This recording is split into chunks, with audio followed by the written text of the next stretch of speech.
Hi, boys and girls. Welcome back for the second story I was going to read called The True Story of the Three Little Pigs. If you remember, for a long time we've known this story. Now we get to know this story. It's called The True Story of the Three Little Pigs by A. Wolfe, as told by John Szyszka. All right, here we go. Everybody knows the story of the three little pigs, or at least they think they do. But I'll let you in on a little secret. Nobody knows the real story because nobody has ever heard my side of the story. I'm the wolf, Alexander T. Wolf. You can call me Al. I don't know how this whole big bad wolf thing got started, but it's all wrong. Maybe it's because of our diet.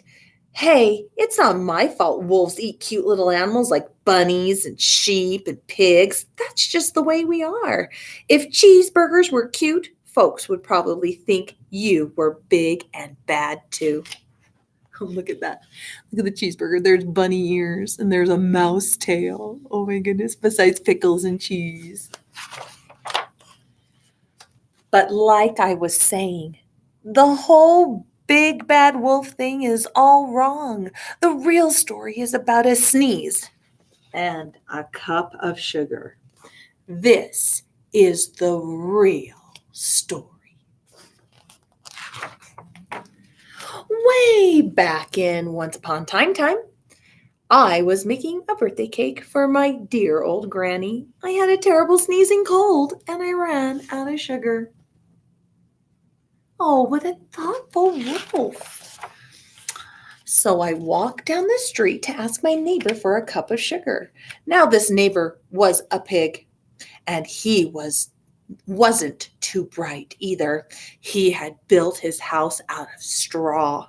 Can you believe it? I mean, who in his right mind would build a house out of straw?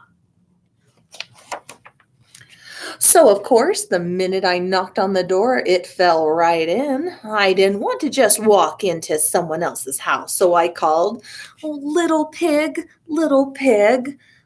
are you in?" And then there was no answer. I was just about to go home without the cup of sugar for my dear old granny's birthday cake. That's when my nose started to itch. I felt a sneeze coming on. Well, I huffed and I snuffed and I sneezed. A great sneeze. And you know what?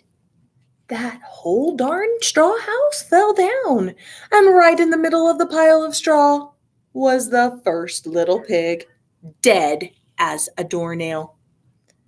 He had been home the whole time. It seemed like a shame to leave a perfectly good ham dinner lying there in the straw, so I ate it up. I think of it as a big cheeseburger just lying there. Can't just let a cheeseburger lie there. No, no, no. I was feeling a little better, but I still didn't have my cup of sugar. So I went to the next neighbor's house. This neighbor was the first little pig's brother. He was a little smarter, but not so much. Not that much. He had built his house out of sticks. I rang the doorbell on the stick house. Nobody answered. I called, "Oh, Mr. Pig, Mr. Pig, are you in?" He yelled back, "Go away, wolf. You can't come in. I'm shaving the hairs on my chinny chin. I had just grabbed the doorknob when I felt another sneeze coming on. I huffed and I snuffed and I tried to cover my mouth, but I sneezed A great sneeze.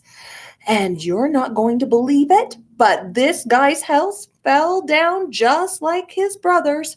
When the dust cleared, there was the second little pig, dead as a doornail. Wolf's honor. Oh, you can't let that go to waste. But look at this. There's the piggy. And look what's on the side. When he blew down the house, it made a little knife and a little spoon and some little forks. Oh, that's so silly. Now, you know food will spoil if you just leave it out in the open. So I did the only thing there was to do. I had dinner again. I think of it as a second helping. I was getting awfully full, but my cold was feeling a little better, and I still didn't have that cup of sugar for my dear old granny's birthday cake. So I went to the next house. This guy was the first and second little pig's brother. He must have been the brains of the family. He had built his house of bricks. And look at this wolf. Look at how big his belly is. He ate too much. Silly wolf. Well, I knocked on the brick house. No answer. I called Mr. Pig. Mr. Pig, are you in? And do you know what that little porker answered? Get out of here, wolf. Don't bother me again. How rude. Talk about impolite. He probably had a whole sack full of sugar, and he wouldn't give me even one little cup of my dear sweet old granny's birthday cake. What a pig. I was just about to go home and maybe make a nice birthday card instead of a cake when I felt my cold coming on.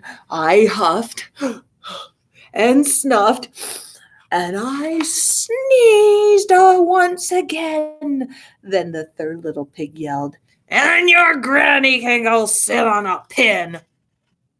So rude.